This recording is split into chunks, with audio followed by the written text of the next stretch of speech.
Čaute, ja som Olky a vítam vás pri ďalšej epizóde How to win BMX shop! Nachádzame sa v Seredi v skateparku, ako môžete vidieť za mnou, a dnes si tu ukážeme jeden z takých jednoduchších trikov, a to je kondor.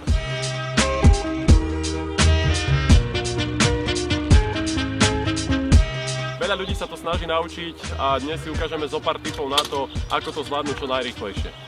Kondor sa skladá z pár častí. Riaditka ťaháte bližšie k bedrám, púšťate ruky, nakláňate hlavu jemne dopredu, chytáte naspäť riaditka, tlačíte ich pred seba. To je 5 krokov, ktoré je potrebné zvládnuť pri kondore a vysvetlíme si postupne každý jeden. Takže poprvé opúšťate coping. V tom sklone, ako máte bike, priťahujete riaditka k bedrám, vy sa jemne nakláňate dopredu hlavou. Druhý bod je v tom, že pomaličky môžete púšťať ruky a napínať ich do strán, alebo dole, alebo hore, je už na vás. Počas toho, ako máte ruky pustené, tlačíte sa hlavou trošičku dopredu, to vám pomáha v tom doletieť pekne do dopadu a korigovať trošku ten kondor. Pomaly prichádzate do 4. kroku, sledujete dopad a pomaličky rukami chytáte riaditka a prechádzate do 5. kroku, čo znamená, berete riaditka od bedier, pomaličky vystierate ruky a pripravujete sa na dopad. To je zvládnutie kondoru v takých 5 krokoch, no a je zo pár spôsobov, ako ten kondor môžete robiť. Tie ruky v druhom bode môžete púšťať buď do spodu, veľa streetových jazdcov to takto robí, potom môžete ich robiť do boku, tzv. Tag no hander, a potom dohora, je už jedno, ako si to vy vychytáte, ako vám to bude lepšie.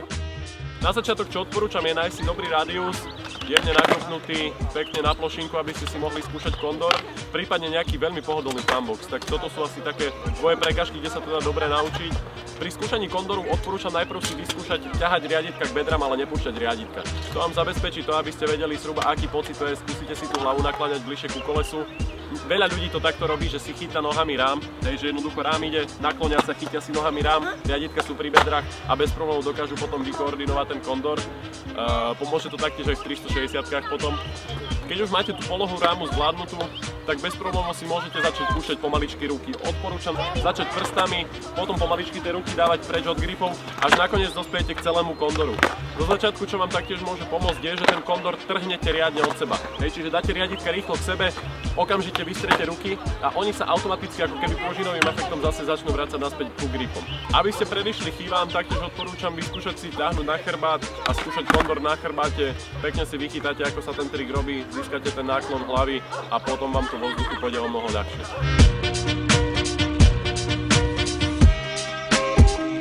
Väčšinou 3 chyby, ktoré ľudia najčastejšie robia. Poprvé je to veľmi záklon dozadu, čiže tým pádom sa ani nepredkloníte vy hlavou pekne ku kolesu. Druhou chybou je, že sa predkloníte až príliš moc a jednoducho ten kondor je veľmi ťažké odísť. Ako keby ste pozerali už do dopadu a jednoducho tie ruky je tam hrozne ťažké pustiť. No a ďalšou, asi takou najbežnejšou chybou je, že ľudia si tie riaditka nedávajú na bedra, ale niekde k hrudníku. A to je absolútne najhoršie, čo môžete robiť. Naučte sa to dávať k bedram a ten kondor zvládnete bez problémov. Takže to by bolo na dnes všetko. Prajem vám veľa odjazdených kondorov, no a vidíme sa niekde v parku, ako mi to ukážete. Díky moc, čaute.